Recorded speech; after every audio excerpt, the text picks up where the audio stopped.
ทักทายสบายดี FC ทุกท่านเนาะFC ทั้งผู้อยู่ใกล้อยู่ไกลมื้อนี้มาพบกับแป้งที่ช่องสับแป้งเวียงจันทน์เนาะ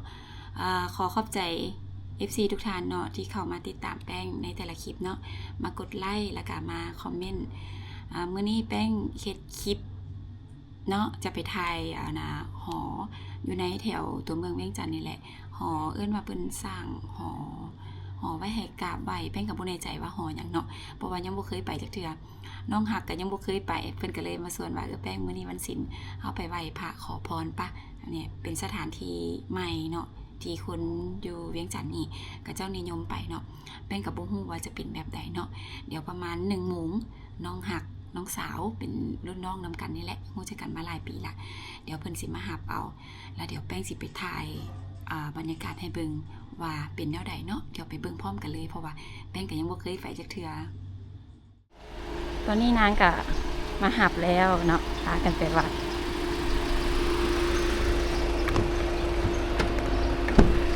จ้าเอ เดี๋ยวก่อนสิไปฮอดวัดเนาะพากันจักโมงละ2 โมงยังบ่พากันได้กินข้าวสวยเลยเดี๋ยวเขาต้องไปซอกหาอย่างแซ่บๆกินก่อนเพื่อห้องท้องกองทัพต้องเดินเลยท้องกองทัพต้องเดินด้วยท้องเลยไปกินเนี่ยแอนนาเดี๋ยวแอนนาเราสิพาไปกินเฝอปะไปกินเฝอพนเค็งเฝอห้านดังเนาะเฝอห้านดังของเราเฝออยู่พนเค็งก็ถือว่าห้านแซ่บเนาะคนลาวเขามักมากินอยู่นี่ไทยมานี่ก็ต้องแบบพลาดบ่ได้อยู่นะต้องได้แวนี่ห้านเฝอพนเค็งนี่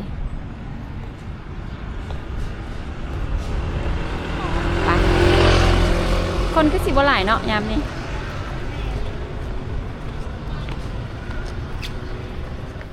แล้วก็เป็นกระจังบีเสิร์ฟพักมาให้ก่อนมาแล้วเฝอเฮาไอ้หน้าเฝอว่าหรือยังร้อนจ้ากองทัพต้องเดินด้วยท้องมาห้านเฝอเป็นกลิ่นร้อนได้ขนาดสาวนี่นะสาวนี้จะกินเป็นมูดสาวนี้นี่เป็นเฝอถ้วยน้อยเราได้นี่เวลานี่ต้องเป็นเฝอถ้วยน้อยก็คือถ้วยใหญ่เนาะถ้วยน้อย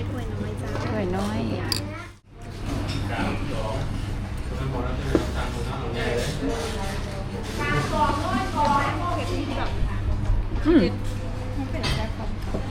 นางไปซอกหาบักเพชร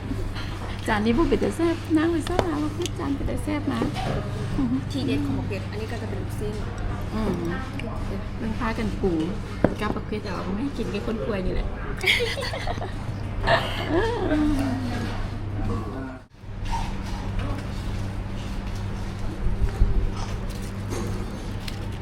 เค็ดหมูอ่ะ10 ก็เอาไปแก้มเบียร์เอาไปยังก็เอาไปแก้มเบียร์เก่งหลายสาวเอาไปแก้มเบียร์เอ็นก็เป็นเนี่ยเอาไปแก้มเบียร์บางเบียร์เขาก็สิเดินทางกันต่อเป้าหมายเขาอยู่วัดชื่อวัดอย่างก่อนนะเดี๋ยวเขากับบูเรียใจว่าเป็นวัดอย่างแต่กระเจ้าเอิ้นว่าวัดปูศรีสุโธอ่ะประมาณนี้ก็ว่าแน่ใจแต่จะบอกว่าจุดพิกัดอยู่แถวแลนด์มาร์คหลังแลนด์มาร์คแคมป์ของแมนเดี๋ยวเขาไปกัน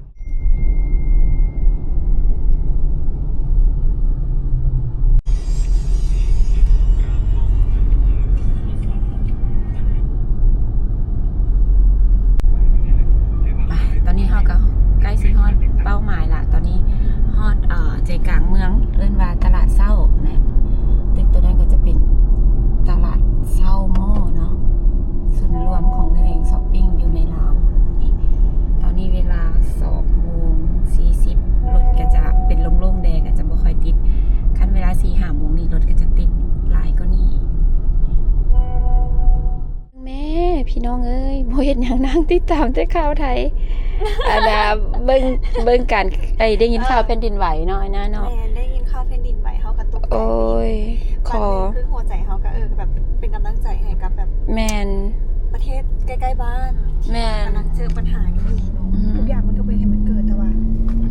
มันจะเป็นแม่นแต่ก็ได้เป็นแต่ในอีตุ่นเพิ่นเห็นสภาพแล้วก็รู้สึกแบบค่อยใจนำนะก็ แสดงความเสียใจนำเนาะประเทศเพื่อนบ้านเราได้ยินข่าว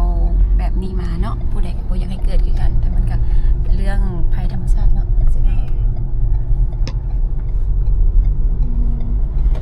ที่เฮาผ่านนี่ก็จะเป็นหอพระแก้วเนาะนี่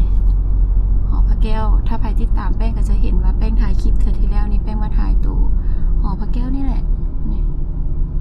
ทางผ่านหอพระแก้วทั้งหน้าก็จะเป็นวัดศรีสะเกษเอามาแวะซื้อดอกไม้ก่อนสิไปได้แล้วดอกไม้ 2 อย่างที่ได้เนาะโดยพันหา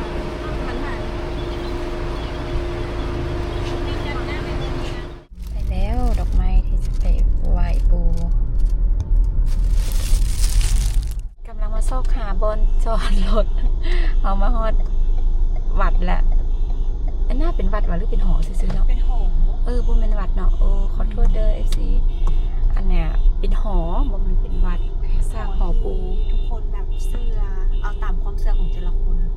เพราะว่าเห็นหลายคนบอกว่าศักดิ์สิทธิ์แต่เขากับโบเนใจเพราะเขากับโบเคยมา แต่เขาก็ต้องได้มากราบมาไหว้มาขอพรก่อน เนาะตามความ ถึง เชื่อ แมนถึงว่าจะประสบผลสำเร็จแต่โบประสบผลสำเร็จก็แล้วแต่คนเฮานับถือ ไปเดี๋ยวเราลงไปกันเกี่ยมของไหวเพียบ ทั้งดอกไม้ทั้ง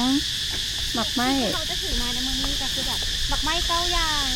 อือหือ จะใส่9 อย่างก็ได้หรือจะใส่7 อย่างก็ได้ แล้วแต่เนาะ แม่นแต่ต้องได้ใส่ให้มันขี้จะทำโบใส่สีคนละ อากาศตอนนี้ก็คือห้อนสุดๆเลยสุดๆเลย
ดอกไม้ดิ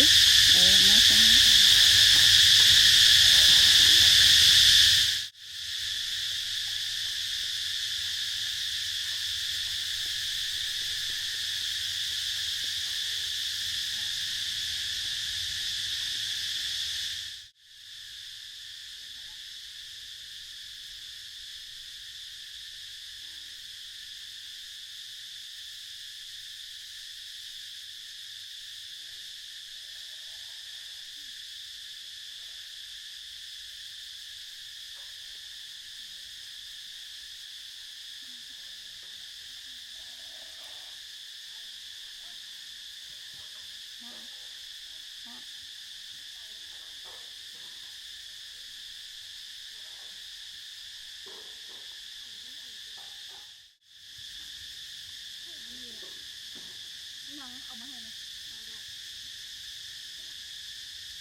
วันนี้หลังจากที่เขาไปไหวแล้วล่ะเขาก็สิกลับเนาะเบิ่งสาวฮ้อนสาว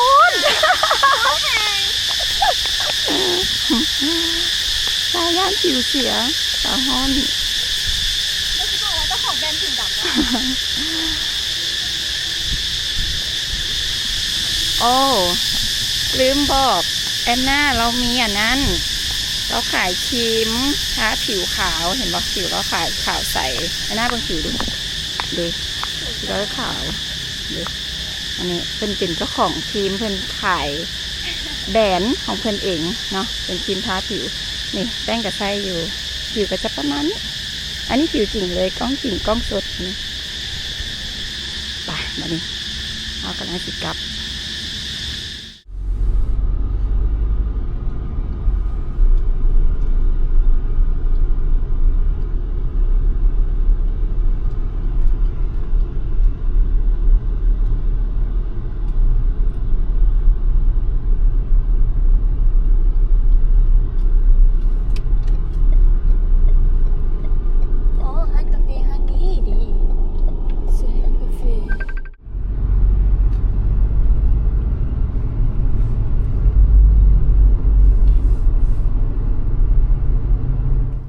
ลืมบอกอันหนึ่งแอนนาหันนอกจากเราขายครีมแล้วเนาะ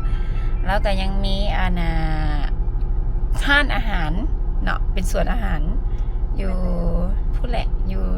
แถวบ้านแป้งพูดแหละเอิ้นว่าเขตนั้นเส้น450 ปีเนาะเป็นสวนอาหารเนาะแอนนาเนาะ แล้วสวนอาหารซันน้อยเด้ออยู่ทางเข้าสถานีรถไฟถ้าว่าไผที่มาเที่ยวลาวและอยากไปขี่รถไฟซึ่งร้านแอนนาจะอยู่ในเส้นทางนั้นเลยอาจจะเข้าไปโค้งเข้าไปในเส้นทางนั้นจะเห็นเลยอยู่ฝั่งซ้ายมือจะมีรูปตัวช้าง2 ตัวเด้อ สัญลักษณ์ของร้าน สมมาซื้อหันสร้างน้อยเนาะสร้างน้อยหรือสร้างใหญ่หัน สั่งน้อย อย่าลืมไทยกันไปกันมาแวะอุดหนุนเด้อ เดี๋ยวมื้อหน้าแป้งสิไปถ่ายบรรยากาศห้านอาหารของแอนนาให้เบิ่งเนาะว่าบรรยากาศจะเป็นยังไงคักอยู่แป้งเคยไปหลายเทื่อละอาหารก็แซ่บพนักงานก็บริการดีโอเคเบิ่งทุกอย่างเดี๋ยวต้องไปลองแล้วแหละเดี๋ยวแป้งสิถ่ายมาให้เบิ่งเนาะคลิปมื้อหน้าแอนนาแล้วสินัดไปเด้อมื้อหน้าอยู่สินัดแอนนาก่อนละสิ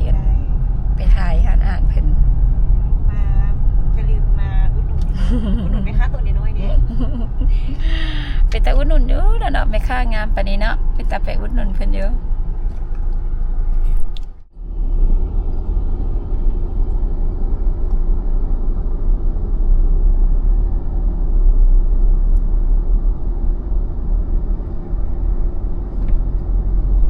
มาฮอดแล้วบัดนี้นะคลอดเป็นทีเรียบร้อยแล้วบ๊ายบายเด้อสาว thank you แล้วเจอกัน